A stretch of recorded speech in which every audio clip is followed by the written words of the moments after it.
साथ मिलल बा, करे खातिर सेवा विश्वास मिलल बा।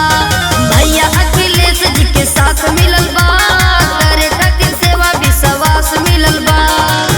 बढ़ी गइल पावर अब दली गइल हुलिया, बढ़ी गइल पावर अब दली गइल हुलिया।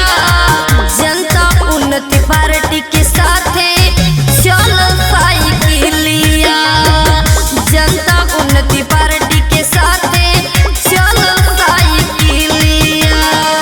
जनता उन्नति पार्टी द्वारा सम्राट पृथ्वीराज चौहान जी का जयंती समारोह का आयोजन किया गया है। दिनांक 29 अप्रैल 2025 को, स्थान कोपागंज, जनपद मऊ। आप सभी लोगों से निवेदन है कि भारी से भारी संख्या में पहुंचकर जयंती समारोह कार्यक्रम को सफल बनाएं। अनिल सिंह चौहान सेवा करे हो, सुख दुख में संगे संग चले हो। अनिल सिंह चौहान सेवा करे हो, सुख दुख में संगे संगे चले हो।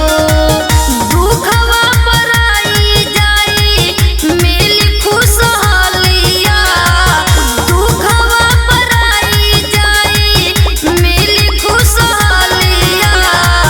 जनता उन्नति पार्टी के साथे चलल साइकिलिया, जनता उन्नति पार्टी के साथे चलल साइकिलिया। सम्राट पृथ्वीराज चौहान अमर है, अखिलेश भैया जिंदाबाद, अनिल सिंह चौहान जिंदाबाद।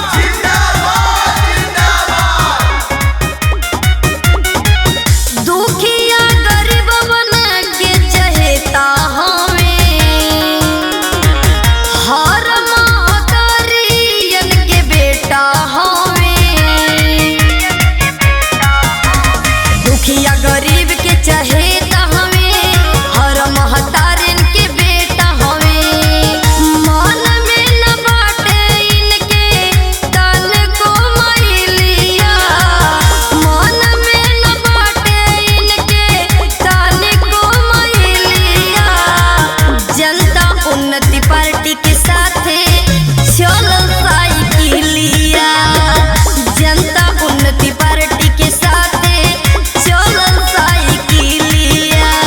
जनता उन्नति पार्टी द्वारा सम्राट पृथ्वीराज चौहान जी का जयंती समारोह का आयोजन किया गया है।